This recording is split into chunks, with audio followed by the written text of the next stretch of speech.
ಕರ್ನಾಟಕದ number 1 PU college Excel PU college Guruvayanakere. ನಾಡಿನ ಜನತೆಗೆ ಬೆಳಕಿನ ಹಬ್ಬ ದೀಪಾವಳಿಯ ಶುಭಾಶಯಗಳನ್ನು ಕೋರ್ತಾ ಇದ್ದೇನೆ. ಈ ವಿಶೇಷ ದಿನದಂದು ದೀಪಾವಳಿಯ ಶುಭ ಸಂದರ್ಭದಲ್ಲಿ ನಾನು ನಮ್ಮ ಹಿರಿಯರಾಗಿರ್ತಕ್ಕಂಥ ವಿರೋಧ ಪಕ್ಷದ ನಾಯಕರು ಛಲವಾದಿ ನಾರಾಯಣಸ್ವಾಮಿ ಅವರು, ಹಿರಿಯ ಶಾಸಕರು ಆತ್ಮೀಯರಾಗಿರ್ತಕ್ಕಂಥ ಕೃಷ್ಣಪ್ಪನವರು, ಮತ್ತೋರ್ವ ಶಾಸಕ ಮಿತ್ರರು ರಾಮಮೂರ್ತಿ ಅವರು, ನಮ್ಮೆಲ್ಲ ಪಕ್ಷದ ಮುಖಂಡರು, ಮಾಜಿ ಮುಖ್ಯಮಂತ್ರಿಗಳು, ಕೇಂದ್ರದ ಗೌರವಾನ್ವಿತ ಸಚಿವರಾಗಿರುವಂತಹ ಮಾನ್ಯ ಶ್ರೀ ಕುಮಾರಸ್ವಾಮಿ ಅವರನ್ನ, HD ಕುಮಾರಸ್ವಾಮಿ ಅವರನ್ನ ಭೇಟಿ ಮಾಡಿ ದೀಪಾವಳಿಯ ಶುಭಾಶಯಗಳನ್ನು ಅವರಿಗೆ ಸಲ್ಲಿಸಿದ್ದೇನೆ. ಕಳೆದ ಗಣಪತಿ ಹಬ್ಬದ ಸಂದರ್ಭದಲ್ಲೂ ಕೂಡ ಅವರನ್ನ ಭೇಟಿ ಮಾಡಬೇಕು ಅಂತೇಳಿ ಪ್ರಯತ್ನ ಮಾಡಿದ್ದೆ, ಆಗಿರಲಿಲ್ಲ. ಹಾಗಾಗಿ ಹಬ್ಬದ ಸಂದರ್ಭದಲ್ಲಿ ಅವರನ್ನ ಮತ್ತೆ ನಿಖಿಲ್ ಕುಮಾರಸ್ವಾಮಿ ಅವರನ್ನು ಕೂಡ ಭೇಟಿ ಮಾಡಿ ಹಬ್ಬದ ಶುಭಾಶಯಗಳನ್ನು ನಾನು ಕೋರಿದ್ದೇನೆ. ಇದೇ ಸಂದರ್ಭದಲ್ಲಿ ರಾಜ್ಯದ ರಾಜಕೀಯ ಪರಿಸ್ಥಿತಿಯ ಬಗ್ಗೆನೂ ಕೂಡ ನಾವು ಚರ್ಚೆ ಮಾಡಿದ್ದೇವೆ. ಬಹಳ ದಿನಗಳಿಂದ ಅವರ ಮನಸ್ಸಲ್ಲೂ ಕೂಡ ಇತ್ತು, ಒಂದು ಕೋಆರ್ಡಿನೇಷನ್ ಕಮಿಟಿ ಒಂದು ಆಗಬೇಕು ಅಂತೇಳಿ. ಹಾಗಾಗಿ ಅವರ ಸಲಹೆಗಳನ್ನ ಇವತ್ತು ಕೇಳಿದ್ದೇನೆ. ಬೆಂಗಳೂರು ಮಹಾನಗರ, ಯಾಕಂದ್ರೆ ಗ್ರೇಟರ್ ಬ್ಯಾಂಗ್ಳೂರು ಇವತ್ತೇನು ಚುನಾವಣೆಗಳು ನಡೀಬೇಕಾಗ್ತದೆ, ಆ ದೃಷ್ಟಿಯಿಂದ ಬೆಂಗಳೂರಿಗೆ ಸೀಮಿತವಾಗಿ ಒಂದು ಕೋಆರ್ಡಿನೇಷನ್ ಕಮಿಟಿಯನ್ನು ಮಾಡೋಣ, ಮತ್ತೆ ರಾಜ್ಯಕ್ಕೆ ಸಂಬಂಧಪಟ್ಟಂತ ಈ ಮತ್ತೊಂದು ಕೋಆರ್ಡಿನೇಷನ್ ಕಮಿಟಿ, 2 ಕೋಆರ್ಡಿನೇಷನ್ ಕಮಿಟಿಯನ್ನು ಮಾಡೋಣ ಅನ್ನುವ ಸಲಹೆಯನ್ನ ಮಾನ್ಯ HD ಕುಮಾರಸ್ವಾಮಿ ಅವರು ನೀಡಿದ್ದಾರೆ. ಒಂದು ವಾರ 8 ದಿನದಲ್ಲಿ ಅವರ ಹೆಸರುಗಳು ಕಳಿಸ್ಕೊಡ್ತೇನೆ ಅನ್ನೋ ಮಾತನ್ನು ಕೂಡ ಅವರು ಹೇಳಿದ್ದಾರೆ. ಅವ್ರು ಕಳಿಸಿದ ನಂತರ ನಾನು ಕೂಡ ನಮ್ಮ ಪಕ್ಷದ ಎಲ್ಲ ಹಿರಿಯ ಮುಖಂಡರ ಜೊತೆ ಚರ್ಚೆ ಮಾಡಿ ಒಂದು ಕೋಆರ್ಡಿನೇಷನ್ ಕಮಿಟಿ ತೀರ್ಮಾನ ಮಾಡ್ತೇವೆ, ಒಂದು ಹೆಸರುಗಳ ಘೋಷಣೆ ಕೂಡ ಮಾಡ್ತೇವೆ. ಒಟ್ಟಾರೆಯಾಗಿ ಇವತ್ತಿನ ಚರ್ಚೆಯ ಸಾರಾಂಶ ಅಂತ ಹೇಳಿದ್ರೆ, ದಿನೇ ದಿನೇ ರಾಜ್ಯ ಸರ್ಕಾರ ಇವರ ಆಡಳಿತ ವೈಖರಿ ಹದಗೆಟ್ಟಿರುವಂಥದ್ದು.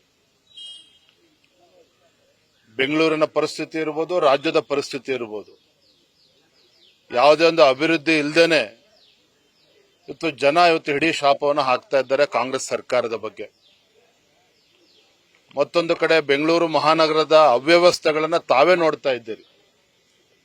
ಎಷ್ಟು ಅಹಂಕಾರದಿಂದ ಈ ರಾಜ್ಯ ಸರ್ಕಾರ ಸಚಿವರುಗಳು ಮೆರೀತಾ ಇದ್ದಾರೆ ಅಂತ ಹೇಳಿದ್ರೆ, ಮೋಹನ್ ದಾಸ್ ಪೈ ಅಂತ ಹಿರಿಯರು, ಕಿರಣ್ ಮುಜುಮ್ದಾರ್ ಶಾ ಅಂತ ಹಿರಿಯರು ಕೂಡ ಬೆಂಗಳೂರಿನ ಬಗ್ಗೆ ಇಲ್ಲ ರಸ್ತೆಗಳ ಬಗ್ಗೆ ಒಂದು ಸಲಹೆಗಳನ್ನ ನೀಡಿದ್ರೆ, ಆ ಸಲಹೆಗಳನ್ನು ಕೂಡ ಕಿವಿಗೆ ಹಾಕಿಕೊಳ್ಳದೇನೆ ಅಂತ ಹಿರಿಯರನ್ನ ನಿಂದನೆ ಮಾಡುವಂತ ಕೆಲಸ ಸ್ವತಃ ಸಚಿವರೇ ಮಾಡ್ತಾ ಇರುವಂತದ್ದು, ಸಾಮಾಜಿಕ ಜಾಲತಾಣದಲ್ಲಿ ಅವರನ್ನ ನಿಂದನೆ ಮಾಡುವಂತದ್ದು, ಇದು ಖಂಡಿತ ಯಾವುದೇ ಒಂದು ರಾಜ್ಯ ಸರ್ಕಾರಕ್ಕೆ ಶೋಭೆ ತರತಕ್ಕಂಥದ್ದಲ್ಲ.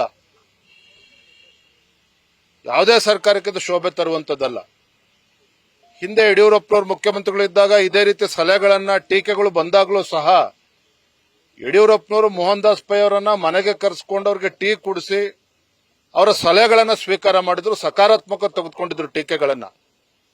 ಆದರೆ DK ಶಿವಕುಮಾರ್ ಅವರ ಹೇಳಿಕೆ, ಅವರ ಸಚಿವರುಗಳ ಹೇಳಿಕೆಯನ್ನು ನೀವು ಗಮನಿಸ್ತಾ ಇದ್ರೆ, ಇವತ್ತು ನಮ್ಮ ರಾಜ್ಯದಲ್ಲಿ ಒಂದು ಚುನಾಯಿತ ಸರ್ಕಾರ ಇದೆಯೋ ಅಥವಾ ತುಗ್ಲಕ್ ದರ್ಬಾರ್ ನಡೀತಾ ಇದೆಯೋ, ಇದು ನಾನು ಹೇಳ್ತಾ ಇಲ್ಲ, ಜನಸಾಮಾನ್ಯರು ಕೇಳ್ತಾ ಇದ್ದಾರೆ. ಭ್ರಷ್ಟಾಚಾರದ ಬಗ್ಗೆ ಯಾವ ರೀತಿ ಚರ್ಚೆಗಳು ನಡೀತಾ ಇದೆ. ಮೊನ್ನೆ ದಿನ ನಮ್ಮ ಸಂಸದರು ರಾಘವೇಂದ್ರ ಅವರು ಹೇಳಿದ್ರು, ಇಲ್ಲಿ ಹಣ ಸಂಗ್ರಹಣೆ ಮಾಡಿಕೊಂಡು ಬಿಹಾರ್ ಚುನಾವಣೆಗೆ ತೆಗೆದುಕೊಂಡು ಹೋಗ್ತಾ ಇದ್ದಾರೆ ಅಂತ ಹೇಳಿದಾಗ, ಏನು ಸಚಿವರಾದಿಯಾಗಿ ಟೀಕೆಗಳನ್ನ ಮಾಡಿದ್ರು, ಪ್ರೂಫ್ ಕೊಡಿ ಅಂತೇಳಿ. ಯಾಕೆ ಸ್ವಾಮಿ, ST ಡೆವಲಪ್ಮೆಂಟ್ ಕಾರ್ಪೊರೇಷನ್, ವಾಲ್ಮೀಕಿ ಅಭಿವೃದ್ಧಿ ನಿಗಮ ಹಗರಣ ಮರ್ತೋಯ್ತಾ ಸಿದ್ದರಾಮಯ್ಯನವರು, DK ಶಿವಕುಮಾರ್ ಅವ್ರಿಗೆ? ಏನೊತ್ತು ಪ್ರೂಫ್ ಕೊಡಿ ಅಂತ ಕೇಳ್ತಾ ಇದ್ದೀರಲ್ಲ. ವಾಲ್ಮೀಕಿ ಅಭಿವೃದ್ಧಿ ನಿಗಮದ ಹಗರಣದಲ್ಲಿ ರಾಜ್ಯದಿಂದ ಹಣವನ್ನ ತೆಲಂಗಾಣಕ್ಕೆ ತೆಗೆದುಕೊಂಡೋಗಿ ಸಾವಿರಾರು ಬೇನಾಮಿ ಅಕೌಂಟ್ಗಳನ್ನು ಓಪನ್ ಮಾಡಿ ಡ್ರಾ ಮಾಡಿ ಅದನ್ನ ಕ್ಯಾಶ್ ಅನ್ನ ಚಿನ್ನ ಖರೀದಿ ಮಾಡಿದ್ರಿ, ಲೋಕಸಭಾ ಚುನಾವಣೆಯಲ್ಲೂ ಕೂಡ ಬಳಸಿರ್ತಕ್ಕಂಥದ್ದು ಎನ್ಫೋರ್ಸ್ಮೆಂಟ್ ಡೈರೆಕ್ಟರೇಟ್ ನೇರವಾಗಿ ಹೇಳಿದೆ. ಇದು ಪ್ರೂಫ್ ಅಲ್ವಾ ನಿಮಗೆ? ಕಾಂಟ್ರಾಕ್ಟರ್ ಅಸೋಸಿಯೇಷನ್ ಪತ್ರ ಬರೆದಿದ್ದಾರೆ. ಮೇಜರ್ ಇರಿಗೇಷನ್ ಅಥವಾ ನೀರಾವರಿ ಇಲಾಖೆನಲ್ಲಿ ಇವತ್ತು LOC ರಿಲೀಸ್ ಆಗ್ತಾ ಇಲ್ಲ, 60% 70% ಕಮಿಷನ್ ಕೇಳ್ತಾ ಇದ್ದಾರೆ ಅಂತ ಹೇಳಿದ ಕೂಡಲೇ ಅಧಿಕೃತ ಪತ್ರನೇ ಬರೆದಿದ್ದಾರೆ ರಾಜ್ಯ ಸರ್ಕಾರಕ್ಕೆ. ಇನ್ಯಾವ ಕಂಪ್ಲೇಂಟ್ ಬೇಕು ನಿಮಗೆ? ಸ್ವತಃ ಬಸವರಾಯ ರೆಡ್ಡಿ ಅವರು ಮುಖ್ಯಮಂತ್ರಿಗಳ ಆರ್ಥಿಕ ಸಲಹೆಗಾರರು ಏನ್ ಪತ್ರ ಬರೆದಿದ್ದಾರೆ? ರಾಜ್ಯದಲ್ಲಿ ಮರಳು ಮಾಫಿಯಾ ನಡೀತಾ ಇದೆ, ಮರಳು ದಂಧೆ ನಡೀತಾ ಇದೆ. ಎಷ್ಟರ ಮಟ್ಟಿಗೆ ಮರಳು ದಂಧೆ ನಡೀತಾ ಇದೆ ಅಂತ ಹೇಳಿದ್ರೆ, ಕರ್ನಾಟಕ ಸರ್ಕಾರಕ್ಕೆ ಪ್ರತಿ ವರ್ಷ 400-500 ಕೋಟಿ ಇದರಿಂದ ನುಕ್ಸಾನ ಆಗ್ತಾ ಇದೆ. ಇದನ್ನ ಸ್ವತಃ ಬಸವರಾಯ ರೆಡ್ಡಿ ಅವರು ಹೇಳಿದ್ದಾರೆ. ಇದಕ್ಕಿಂತ ಪ್ರೂಫ್ ಬೇಕಾ ರಾಜ್ಯದಲ್ಲಿ ಭ್ರಷ್ಟಾಚಾರ ನಡೆಯೋದ್ರ ಬಗ್ಗೆ? ಶಿವಮೊಗ್ಗ ಜಿಲ್ಲೆಯಿಂದ ಹಿಡ್ಕೊಂಡು ರಾಜ್ಯದ ಅನೇಕ ಜಿಲ್ಲೆಗಳಲ್ಲಿ ಇವತ್ತು ಇಸ್ಪೀಟ್ ದಂಧೆ ನಡೀತಾ ಇದೆ, ಓಸಿ ಮಟ್ಕಾ ದಂಧೆ ನಡೀತಾ ಇದೆ. ಪೊಲೀಸ್ ಇಲಾಖೆ ಅಧಿಕಾರಿಗಳು ಆಡಳಿತ ಪಕ್ಷದ ಶಾಸಕರ ಕುಮ್ಮಕ್ಕಿನಿಂದನೇ ಈ ರೀತಿ ಇಸ್ಪೀಟ್ ದಂಧೆ ನಡೀತಾ ಇದೆ. ಪ್ರತಿ ಜಿಲ್ಲೆಯಲ್ಲೂ ಕೂಡ ನಡೀತಾ ಇದೆ ದಂಧೆ. ಇದು ಎಷ್ಟೋ ಜನ ಆತ್ಮಹತ್ಯೆ ಮಾಡ್ಕೊಳ್ತಕ್ಕಂಥ ಪರಿಸ್ಥಿತಿನೂ ಕೂಡ ನಿರ್ಮಾಣ ಆಗಿದೆ. ಕರ್ನಾಟಕ ರಾಜ್ಯ ಇವತ್ತು ಸಿದ್ದರಾಮಯ್ಯನವರು, DK ಶಿವಕುಮಾರ್ ಅವರು ಹೊರ ರಾಜ್ಯಗಳಿಗೆ ಚುನಾವಣೆಗಳು ಹೋದಾಗ ಬಹಳ ಹೆಮ್ಮೆಯಿಂದ ಹೇಳ್ಕೊಳ್ತಾರೆ, Karnataka is a role model for the entire country. ಕರ್ನಾಟಕದಲ್ಲಿ ಕೊಟ್ಟಿರ್ತಕ್ಕಂಥ ಗ್ಯಾರಂಟಿಗಳು ಇಡೀ ದೇಶಕ್ಕೆ ಮಾದರಿ ಅಂತ ಹೇಳಿ ತಮ್ಮ ಬೆನ್ನನ್ನು ತಾವು ತಡ್ಕೊಳ್ತಾ ಇದ್ದಾರೆ ಸಿದ್ದರಾಮಯ್ಯ, DK ಶಿವಕುಮಾರ್ ಅವರು. ಮಾನ್ಯ ಮುಖ್ಯಮಂತ್ರಿಗಳಿಗೆ ತಮ್ಮ ಮುಖ್ಯನೇ ಹೇಳೋದಕ್ಕೆ ಇಚ್ಛೆ ಪಡ್ತೇನೆ, ನಿಮ್ಮ ಸರ್ಕಾರದ ಗ್ಯಾರಂಟಿಗಳು ರೋಲ್ ಮಾಡಲ್ ಅಲ್ಲ. ರಾಜ್ಯದಲ್ಲಿ ಏನೋ ಲೂಟಿ ಮಾಡ್ತಾ ಇದೆ ನಿಮ್ಮ ಕಾಂಗ್ರೆಸ್ ಸರ್ಕಾರ.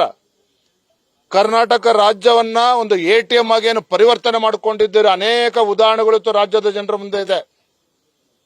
ಅದಕ್ಕೆ ನಾನು ವಾಲ್ಮೀಕಿ ಅಭಿವೃದ್ಧಿ ನಿಗಮದ ಹಗರಣ ಇವತ್ತು ನೆನಪು ಮಾಡಿಕೊಟ್ಟಿದ್ದೇನೆ. ಕಾಂಟ್ರಾಕ್ಟರ್ ಅಸೋಸಿಯೇಷನ್ ಪತ್ರ ಏನ್ ಬರೆದಿದ್ದಾರೆ ಅದನ್ನ ನೆನಪು ಮಾಡಿಕೊಟ್ಟಿದ್ದೇನೆ. ಇವತ್ತೇನು ಬಸವರಾಯ ರೆಡ್ಡಿ ಅವರೇ ಪತ್ರ ಬರೆದಿದ್ದಾರೆ, ಇವೆಲ್ಲವೂ ಕೂಡ ಸಾಕ್ಷಿನೇ. ಹಾಗಾಗಿ ಉಡಾಫೆ ಮಾತುಗಳನ್ನ ಬಿಟ್ಟು ಇವತ್ತು ರಾಜ್ಯನ ಇವತ್ತು ಕೊಳ್ಳೆ ಹೊಡಿತಕ್ಕಂಥ ಕೆಲಸ ಇವತ್ತು ರಾಜ್ಯ ಸರ್ಕಾರ, ಕಾಂಗ್ರೆಸ್ ಸರ್ಕಾರ ಏನ್ ಮಾಡ್ತಾ ಇದೆ, ಇದೆಲ್ಲವುದನ್ನು ಕೂಡ ನಾವು ಗಮನಿಸ್ತಾ ಇದ್ದೇವೆ. ರಾಜ್ಯದ ಜನನೂ ಕೂಡ ಗಮನಿಸ್ತಾ ಇದ್ದಾರೆ. ಎಲ್ಲವೂ ಕೂಡ ಇವತ್ತು ನಾವು ಕೂಡ ಚರ್ಚೆ ಮಾಡಿದ್ದೇವೆ. ಮುಂದಿನ ದಿನಗಳಲ್ಲಿ ಎರಡೂ ಪಕ್ಷಗಳು ಇದನ್ನ ಒಟ್ಟಾಗಿ ಒಂದಾಗಿ ಯಾವ ರೀತಿ ಹೋರಾಟಗಳನ್ನು ತೆಗೆದುಕೊಳ್ಬೇಕು ಅದನ್ನು ಮುಂದಿನ ದಿನಗಳಲ್ಲಿ ನಾವು ರೂಪುರೇಷೆ ಎಲ್ಲವನ್ನು ಕೂಡ ನಾವು ನಿರ್ಧಾರ ಮಾಡ್ತೇವೆ. ಸರ್, ಇನ್ನು ಚಿತ್ತಾಪುರದ ವಿಚಾರ ಸರ್, ಈಗ ಕಲಬುರಗಿ ಚಿತ್ತಾಪುರದತ್ತ ಎಲ್ಲರ ಚಿತ್ತ ಅಂತ ಹೇಳ್ತಾ ಇದ್ರೆ ನವೆಂಬರ್ 2ನೇ ತಾರೀಕು ಪಥಸಂಚಲನಕ್ಕೆ ಅವಕಾಶಕ್ಕೆ ಇನ್ನೊಂದ್ಸತಿ ಅರ್ಜಿ ಹಾಕಬೇಕು. ಪ್ರಿಯಾಂಕಾ ಖರ್ಗೆ ಅವರಿಗೆ ಯಾಕೆ ಈ ದುರ್ಬುದ್ಧಿ ಬಂದಿದೋ ಗೊತ್ತಿಲ್ಲ. ಅನಾವಶ್ಯಕವಾಗಿ ರಾಷ್ಟ್ರೀಯ ಸ್ವಯಂ ಸೇವಕ ಸಂಘವನ್ನ ಟೀಕೆ ಮಾಡತಕ್ಕಂಥದ್ದು ಇದು ಸರಿಯಲ್ಲ. ಇದು ಪ್ರಚಾರ ಗಿಟ್ಟಿಸ್ಕೊಳ್ತಕ್ಕಂಥ ತಂತ್ರನೋ ಅಥವಾ ಮುಖ್ಯಮಂತ್ರಿ ಕುರ್ಚಿಗೆ ಟವಲ್ ಹಾಕ್ತಕ್ಕಂಥ ಕುತಂತ್ರವೋ ಅದೇ ನನಗೆ ಗೊತ್ತಿಲ್ಲ. ಆದ್ರೆ ಒಂದಂತೂ ಸತ್ಯ, ಮಲ್ಲಿಕಾರ್ಜುನ್ ಖರ್ಗೆ ಅವರೇ ಹೇಳಿದ ಹಾಗೆ ಪಾಪ ಪ್ರಿಯಾಂಕಾ ಖರ್ಗೆ ಅವರು ಏಕಾಂಗಿ ಆಗಿದ್ದಾರೆ ಈ ವಿಚಾರದಲ್ಲಿ. ಆಡಳಿತ ಪಕ್ಷದ ಯಾವುದೇ ಸದಸ್ಯರು ಅವರ ಬೆಂಬಲಕ್ಕೆ ಬರ್ತಾ ಇಲ್ಲ.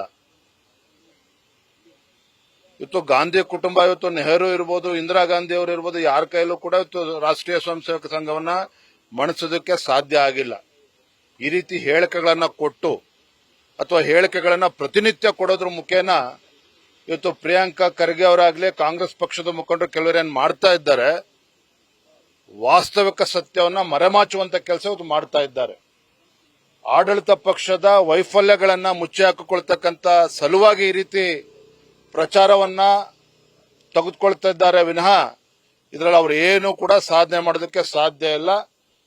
2ನೇ ತಾರೀಕು ಚಿತ್ತಾಪುರದಲ್ಲಿ ಏನು ಪಥಸಂಚಲನ ಆಗಬೇಕು ಅದು ಆಗ್ತದೆ, ಅದರಲ್ಲಿ ಯಾವುದೇ ರೀತಿ ಗೊಂದಲ ಇಲ್ಲ. ಮಾನ್ಯ ಉಚ್ಚ ನ್ಯಾಯಾಲಯವು ಕೂಡ ಹೇಳಿದೆ, ಅದು ಯಶಸ್ವಿಯಾಗಿ ಆಗ್ತದೆ. ಚಿತ್ತಾಪುರದಲ್ಲಿ ಏನಾಗಬೇಕು ಸಹಜವಾಗಿ ಆಗ್ತದೆ. ರಾಜ್ಯದ ಎಲ್ಲಾ ವಿಧಾನಸಭಾ ಕ್ಷೇತ್ರಗಳಲ್ಲಿ, ಯಾಕೆ ರಾಷ್ಟ್ರೀಯ ಸ್ವಯಂ ಸೇವಕ ಸಂಘ 100 ವರ್ಷಗಳನ್ನ ಪೂರೈಸಿರ್ತಕ್ಕಂಥ ಶುಭ ಸಂದರ್ಭದಲ್ಲಿ ಇಡೀ ದೇಶದ ಎಲ್ಲಾ ರಾಜ್ಯಗಳಲ್ಲೂ ಕೂಡ ನಡೀತಾ ಇದೆ, ಎಲ್ಲಾ ಜಿಲ್ಲೆಗಳಲ್ಲೂ ಕೂಡ ನಡೀತಾ ಇದೆ. ನಮ್ಮ ರಾಜ್ಯದಲ್ಲೂ ಸಹ ಪ್ರತಿ ವಿಧಾನಸಭಾ ಕ್ಷೇತ್ರದಲ್ಲೂ ಕೂಡ ನಡೀತಾ ಇದೆ. ಆದರೆ ಈ ರೀತಿ ಟೀಕೆಗಳನ್ನ ಮಾಡಿ ರಾಷ್ಟ್ರೀಯ ಸ್ವಯಂ ಸೇವಕ ಸಂಘವನ್ನ ಅವಹೇಳನಕಾರಿಯಾಗಿ ಮಾತನಾಡ್ತಕ್ಕಂಥದ್ದು ಯಾರಿಗೂ ಕೂಡ ಶೋಭೆ ತರ್ತಕ್ಕಂಥದ್ದಲ್ಲ. ಧನ್ಯವಾದ. ಕಾರ್ಯಕರ್ತರನ್ನ ಕೆಲವು ಕಡೆ ಬಂಧನ, ಕಲಬುರಗಿಯಲ್ಲಿ ಬಹಳ ಹೆಚ್ಚಿನ ಪ್ರಮಾಣದಲ್ಲಿ ಬಂಧನ ಮಾಡಿದ್ದಾರೆ.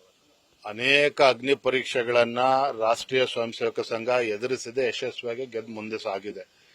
ರಾಷ್ಟ್ರೀಯ ಸ್ವಯಂ ಸೇವಕ ಸಂಘ ಈ ಯಾವುದೇ ವಿಚಾರಗಳಿಗೆ ಪ್ರತಿಕ್ರಿಯೆಯನ್ನ ನೀಡದೇನೆ ಸಕಾರಾತ್ಮಕ ಚಿಂತನೆಗಳೊಂದಿಗೆ ಸಮಾಜ ಸೇವೆಯನ್ನು ಮಾಡ್ತಕ್ಕಂಥ ನಿಟ್ಟಿನಲ್ಲಿ ಇನ್ನೂ ಕೂಡ ದಾಪುಗಾಲ ಹಾಕ್ತದೆ ವಿನಃ ಇದ್ಯಾವುದಕ್ಕೂ ಕೂಡ ತಲೆ ಕೆಡಿಸ್ಕೊಳ್ಳೋದಿಲ್ಲ. ಬಿಜೆಪಿಯವರು ಹತಾಶರಾಗಿದ್ದಾರೆ. ಆ ಕಾರಣದಿಂದ ಪ್ರಿಯಾಂಕ್ ಖರ್ಗೆಯನ್ನ, ಕುಟುಂಬವನ್ನ, ತಂದೆಯನ್ನ, ಸಹೋದರನ ಆರೋಗ್ಯವನ್ನ ಪ್ರತಿನಿತ್ಯ ಕಾಲೆಳೆಯುವಂತ ಪ್ರಯತ್ನ ಮಾಡ್ತಿದ್ದಾರೆ. ಮುಂದೊಂದು ಸ್ವಲ್ಪ ದಿನದಲ್ಲಿ ಕೂದಲು ಬೆಳ್ಳಗಾಗಿದೆ, ದಪ್ಪ ಆಗಿದ್ದಾನೆ, ಈ ತರ ಟೀಕೆಗಳನ್ನೇ ಮಾಡ್ತಾರೆ, ಸೀಳ್ ನಾಯಿಗಳ ತರ ಅಂತ ಹೇಳಿದ್ದಾರೆ.